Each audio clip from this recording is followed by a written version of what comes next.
Have a nice day everyone. Ayan. So, ipapakita ko sa inyo ang aking everyday routine dito sa South Korea bilang mom. Okay? Mom of two. Okay? Ang everyday routine ko, so kanina hindi ko na binideo yung hinatid ko si Gon. Si Biol pumasok na ng mga bandang 8:30 ng umaga, 8:30 morning. Pumasok na siya sa school. Si Gon naman, kahatid ko lang sa kanya sa school din. Hindi ko na na-video kasi umuulan. Mahirap mag-vlog. Mahirap humawak ng camera kapag umuulan. Tapos karga ko pa si Gon. Diba? So, kauwi ko lang ito. Galing nga maghatid kay Gon. So, maglinis na tayo. So, anong oras na? Time? Ayan na. 9:25 morning. 5 morning. So, maglilinis tayo. Okay, ayan, makalat. Ito kanina, kumain si Gon. Ayan. Maglinis. Okay. So, maglilinis muna tayo. Go, linis. So, ito lang. Every morning, araw-araw, ganito lang din palagi. Ang ginagawa. Ayan.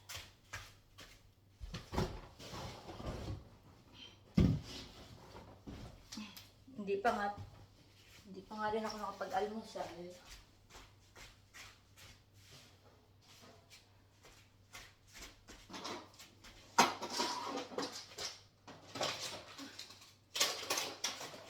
Mga laruan.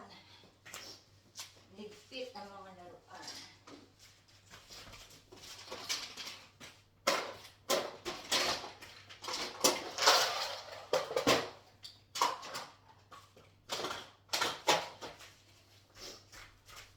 So, oh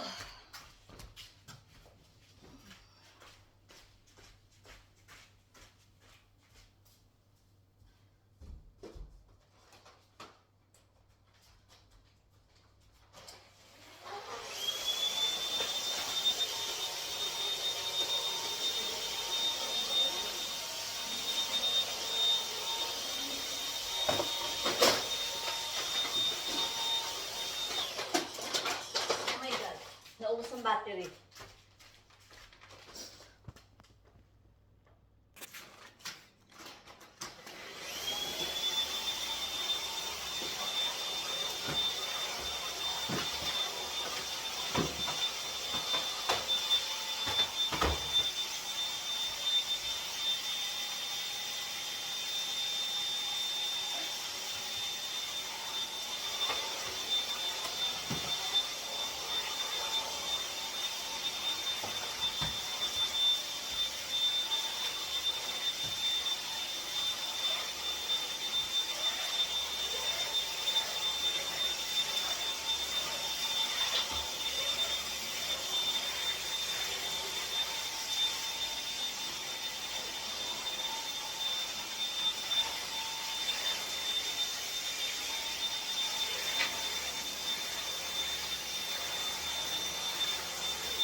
So, yan. Tapos na tayo vacuum ng sahig, maglinis. Okay, kita nyo? Malinis na siya, di ba? So, ito yung trabaho ko. Mamaya ako gagawin yan. Ayan. 1, 2, 3, 4, 2. 5 box pa yan. Tatapusin ko yan. To, 3 na yung natapos ko. So, sumakit na yung kamay ko kagabi. Kaya ngayon ko tatapusin yung 5 box. Ayan po ang aking trabaho. So, malinis na. Okay? Go naman tayo sa maglalaba naman tayo, magwa-washing. Okay, go, let's go. Washing tayo. Ayan, ganyan po kabisi ang inyong lingkod, diba? Busy-busyhan tayo. Dito tayo sa washing area. So, maglalaba tayo. Okay. Tanggalin ko yung mga damit muna. Yung mga damit muna ang lalabahan natin. Next yung mga tuwalya. Ihiwalay natin ang decolor.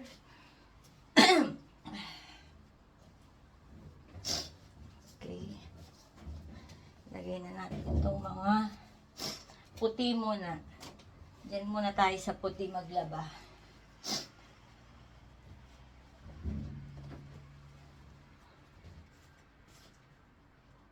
So yan, naisalang na natin ang ating labahan. Ayan. Sa washing. So, dyan lang yan. Stay put ka lang dyan. So, tapos na tayo magsalang ng mga labahan. So, mag-almusal naman tayo. Hindi pa ako nag-aalmusal. Hinatid ko si Gon. Diba? Hinatid ko si Gon. Sa kanyang school, hindi pa tayo nasa magkakape naman tayo. Kape. Kape tayo. Timpla tayo ng kape. So, yan. Magkape na tayo. Pagtimpla na ako ng kape. Ready na tayo sa almusal. At ang aking tinapay. Gusto ko lang ngayon magtinapay. Magtinapay lang tayo sa kape. Milig ako sa tinapay. So, bakit? Tapos na tayo maglinis. Tapos na tayo magsalang ng labahan. So, mag-almusal naman tayo. Tapos na rin tayo maghatid ng bata. Ready to breakfast naman tayo, guys. Breakfast. Dito tayo. So, ang aking gusto ko lang magkape at saka magtinapay. So, kape po tayo. Almusal tayo. So, ayan lang ang aking everyday routine. Diba? Gigising na maaga, sikasuhin yung mga bata. Ako rin naghahatid kay Gon. Si Biol, hindi na sila hinahatid kasi malapit lang dito yung school ng panganay ko. My eldest daughter, malapit lang yung school nila dito. After niyang mag-almusal, aalis na siya. Ang kasabay niya yung mga kaklase niya. So, ang hinahatid ko lang talaga si Gon, yung bunso ko. Yan. Hindi ko na kanina na-vlog kasi nga umuulan. Mahirap maghawak ng cellphone habang nagbibideo tapos karga ko siya. 'Di ba? Kape tayo.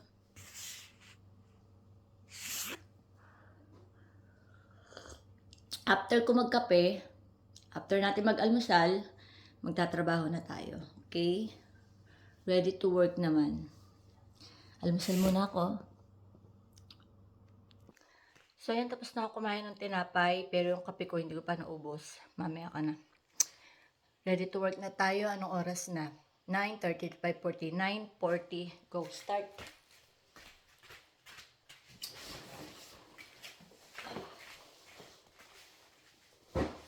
So, start na tayo magtrabaho. Okay. Work mode na.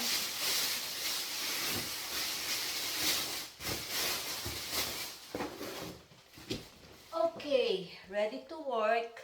Ganyan lang po. Ganyan lang ang aking everyday routine. Ay.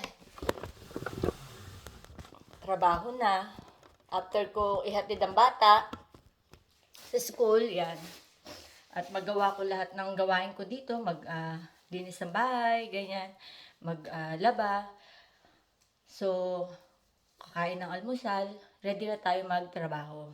Ganun lang palagi, ganun lang, everyday. Tapos mamaya naman, mga bandang 12 ng tanghali, gigisingin ko naman yung asawa ko, magluluto, sabay kami kakain ng lunch, ganun. Papasok naman siya sa trabaho, so ako na lang may iwan mag-isa dito.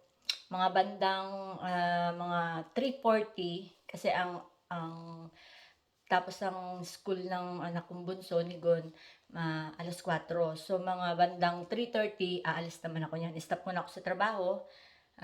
Susunduin ko naman yung bunso ko, mga 3:30, mga bandang 3:30. Pagkasundo ko, ayan, nandito, pag-uwi naman namin sa bahay, yan, mga bandang pinapakain ko kasi sila ng dinner, mga bandang mga 6, ganyan. Maaga ako nagpapakain ng bata pag sa dinner para pag matutulog, hindi mabigat sa tiyan. Kaya maaga ko silang pinapakain mga alas 6. Alas 6 ng ganyan ng gabi. Pinapakain ko. Kumakain na kami ng hapunan. So yun, ganun lang everyday. Ganun lang everyday routine ko dito. Ayan. Okay, sana nag-enjoy kayo. Na-share ko sa inyo yung everyday routine ko dito sa South Korea, sa Korea land. Okay? Thank you for watching. Bye.